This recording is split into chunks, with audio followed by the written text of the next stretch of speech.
Hey everyone, we're coming to you from Põhjala brewery in Tallinn, Estonia, and welcome to Beer 52's Cyberfest. We're pretty stoked to be here with you. We are coming right from the brewery. That's us right behind there. Busy brewing at the moment, but you know, we want to take some time out and be part of this. So those of you who might not know who we are, we're based in Estonia, and what our big thing always has been is we're brewing a lot of big, dark, barrel-aged beers. That's our real, what we love to do. But we do a whole load of other stuff that we love as well, and that's going to be some of the beers that we're tasting tonight.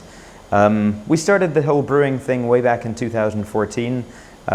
We opened up our first brewery there in a little foresty suburb. And now we've moved just nearby the seaside in central Tallinn with our own tap room.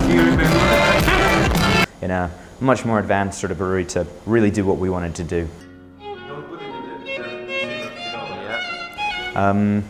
So if you've been with us, if you've known us since the beginning, that's amazing. If you haven't been, that's also amazing. Great to meet you. So without further ado, I reckon let's crack something open and let's kick off with this one here. So, orange Gose. Now, you probably know what a Gose is, but if not, then it's just a bit of a primer. It's an old German style that has sort of resurfaced a lot in the last few years. The modern versions are often using a load of fruit. They're generally sour with a little bit of salty acidity, salinity as well to balance everything out. Often they use coriander, ours does too. That's sort of a typical thing. But the big show-stopping thing here, the big moment that we're looking for is the oranginess. Now we principally, when we're making beers, we want them to still taste like beer. So you should be getting a whole waft of freshly pressed orange juice aromatics, mandarins, clementines, and mixed citrus. It should be pretty crystal clear, color of orange juice basically, but not sort of cloudy in that. We're doing a lot of beers that are inspired by the Estonian nature, our forest series. Unfortunately, oranges do not natively grow in Estonia, so this is not part of our forest series, but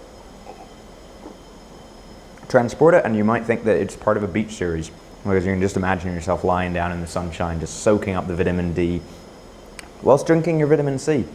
It's it's one of my favorites to have when you're out and about, and it's just really smooth, clean, easy drinking, and nicely, gently fruit forward. So one of the things, like I say, we really like to make the beer be the front and central thing, and then have the fruit be that nice little element instead of overwhelming the beer-like flavor. We play around a lot with different malts in this. We're from the north of Europe, and rye is sort of the national grain we've got over here. Like bread is made with rye, not with wheat. So what we do here is we're brewing this using 3 different types of malt: barley, wheat, and rye, and that gives it that nice sort of bready thing, kind of like you're smearing marmalade on a dark bread or something. So basically, this is for what we've got, which is almost summer over here. It's getting up to be about 20 degrees or so. Then this is the perfect beer for this. I hope you're seeing the same thing over there. I hope so.